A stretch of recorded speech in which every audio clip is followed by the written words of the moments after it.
Assalamualaikum warahmatullahi wabarakatuh. Halo teman-teman, perkenalkan nama saya Anissa Fitri Nugraheni dari Universitas Islam Negeri Raden Mas Said Surakarta. Nah, di video kali ini saya akan sedikit membahas mengenai fundamentalisme Islam. Jadi teman-teman silahkan untuk menyimak terus video yang saya buat ya.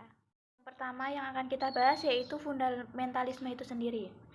Jadi fundamentalisme adalah sebuah konsep yang pada awalnya dikaitkan dengan kelompok agama Protestan dan baru belakangan ini dikaitkan dengan agama Islam.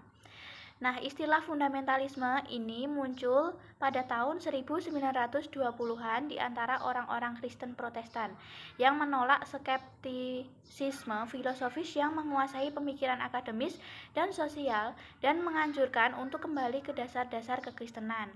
Sampai akhir tahun 1985, istilah fundamentalisme tetap diidentifikasikan oleh ensiklopedia dengan Kristen Protestan. Nah, pada mulanya istilah fundamentalisme ini muncul dari bahasa Prancis yang berasal dari kata fondamental yang berarti dasar, yang menjadikan pokok dan yang penting. Orang Prancis lebih menyukai istilah yang diciptakan oleh Voltaire. Islamisme mengacu pada agama Muhammad. Menurut Bassam Tibi, fundamentalisme adalah gejala ideologis yang muncul sebagai respon atau problem-problem globalisasi dan benturan peradaban. Tibi menegaskan bahwa fundamentalisme merupakan ideologi politik yang lebih dekat dengan politisi agama ketimbang kepercayaan agama itu sendiri. Politisi agama dalam rangka menegakkan kembali tujuan-tujuan sosioekonomi dan politik berdasarkan tatanan Tuhan. Fundamentalisme Islam sebenarnya bukanlah merupakan bagian dari Islam, tetapi merupakan fenomena sosial dan politik semata. Salah satu contoh gerakan fundamentalisme Islam yaitu Revolusi Iran. Revolusi Iran ini adalah sebuah revolusi yang dilancarkan oleh kelompok kaum fundamentalis Muslim Syiah di bawah pimpinan Ayatullah Ruhollah Khomeini yang menggulingkan Reza Pahlavi dari puncak kekuasaannya. Suatu revolusi yang berdasarkan analisis John L. Esposito terakhir dari akibat berbagai kondisi sosial politik yang berhubungan dalam masyarakat Iran, yang antara lain adalah yang pertama yaitu adanya kebijakan pemerintah yang represif terhadap penegakan agama. Kemudian yang kedua, penciptaan sekolah yang berbasis sekuler. Dan yang ketiga, kode hukum berkiblat ke barat.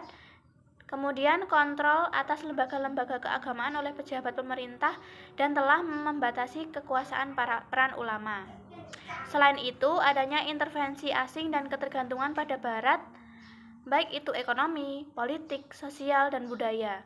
Realitas ini tidak saja dirasakan oleh masyarakat tradisional, tetapi juga oleh Iran, di mana kaum intelektual dan ulama merasa tergerogoti identitas diri, kebudayaan, dan kemerdekaan.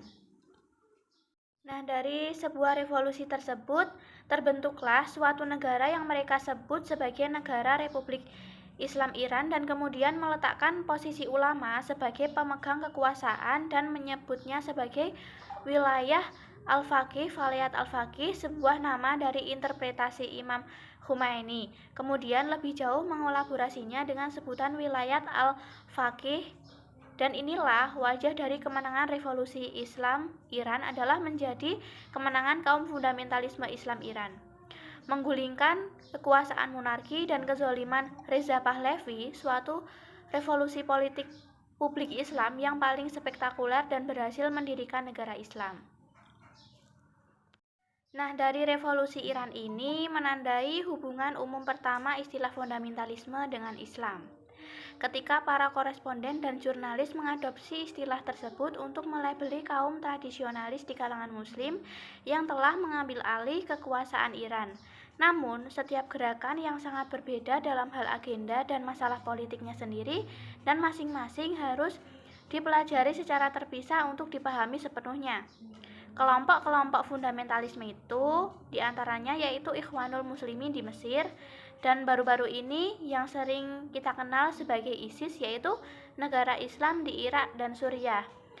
ISIS ini didirikan pada tahun 2004, sekarang menjadi ancaman bagi seluruh kawasan dunia. Tujuannya adalah untuk mendirikan kekhalifahan Islam baru yang akan diakui sebagai penerus Islam, yaitu penerus Nabi Muhammad SAW di seluruh Timur Tengah. Nah, kelompok fundamentalis yang terlibat dalam aktivitas kekerasan seperti bom bunuh diri yaitu seperti serangan terhadap barak marinir Amerika Serikat di Beirut pada tahun 1983.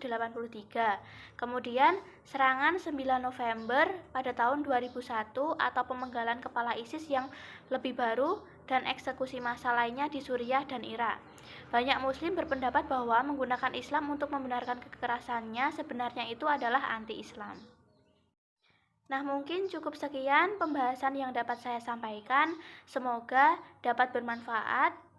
Dan apabila ada salah kata, saya mohon maaf. Akhirul kalam, wassalamualaikum warahmatullahi wabarakatuh.